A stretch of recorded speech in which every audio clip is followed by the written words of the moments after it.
Hello and welcome back. I have very interesting news for you today, and I wish that what I'm about to share with you was not true, but it is. All of us realized that this was just a matter of time, and the question was never if, it was when.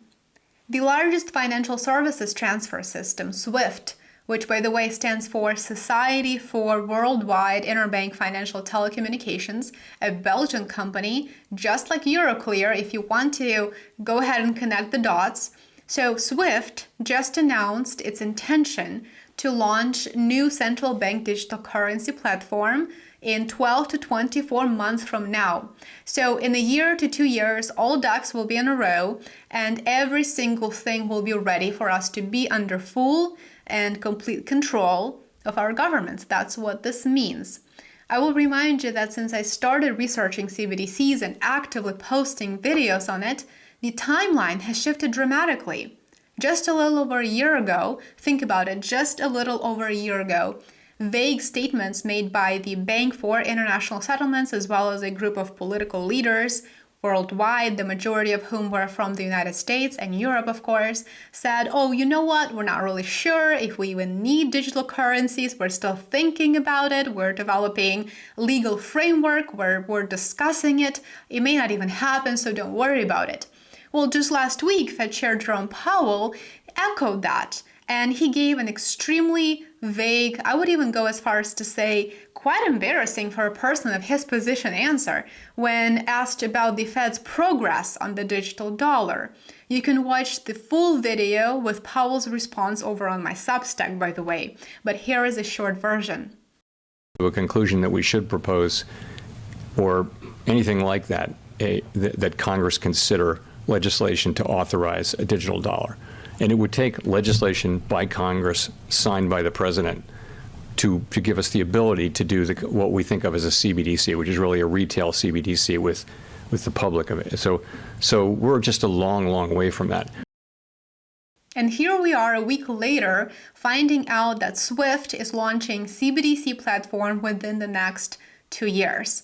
And it might be safe to assume that if this announcement has already been made, the platform is ready to go. It's been tested and they're ready to roll it out.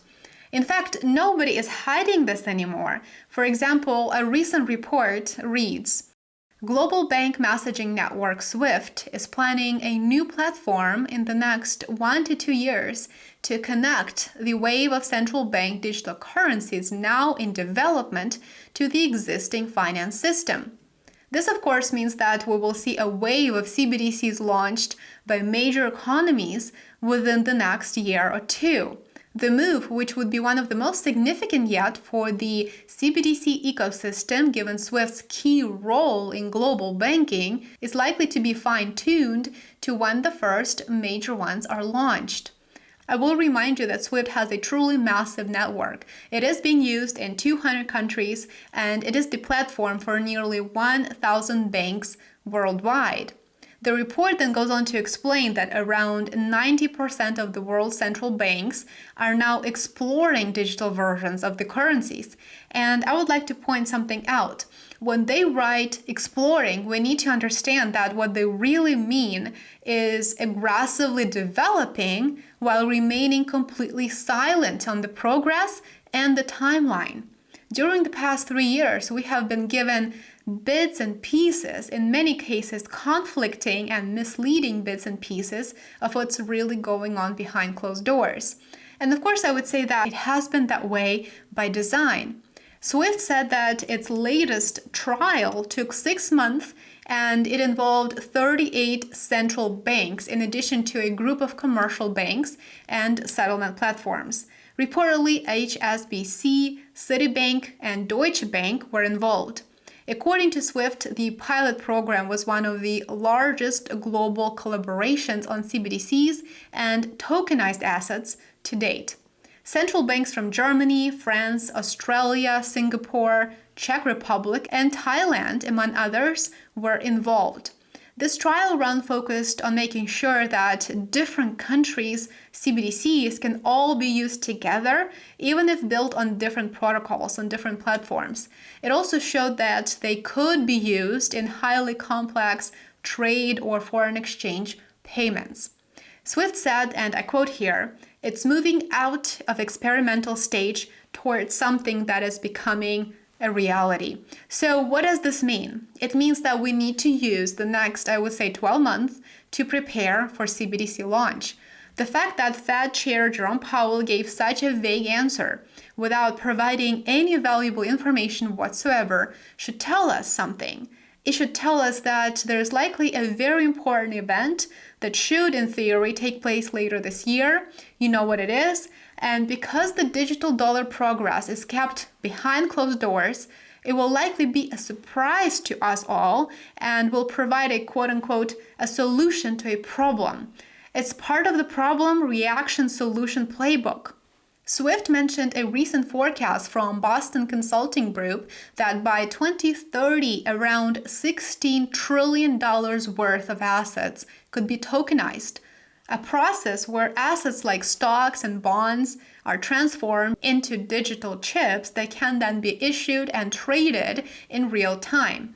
Remember that for CBDCs to be rolled out, they will first tokenize all assets, absolutely all assets, to prepare for the digital currency launch. We tend to establish the equivalence with cash, and there is a huge difference there. For example, in cash, we don't know, for example, who's using a $100 bill today. We don't know who is using a 1,000 peso bill today. A key difference with the CBDC is that central bank will have absolute control on the rules and regulations that will determine the use of that expression of central bank liability. And also, we will have the technology to enforce that. Those two issues are extremely important, and that makes a huge difference with respect to what cash is. Let me know what you think about this in the comments below. How are you preparing? I would love to hear from you. Thank you for watching. Thank you for joining me. Please show your support. It truly does go a long way. Make sure that you give this video a thumbs up, consider sharing it, and subscribe both on Rumble and YouTube. I would love to have you back for my next one. And if you enjoy reading, check out my Substack. You will find all of my links in the video description below. Enjoy the rest of your day, and I will see you tomorrow. Take care.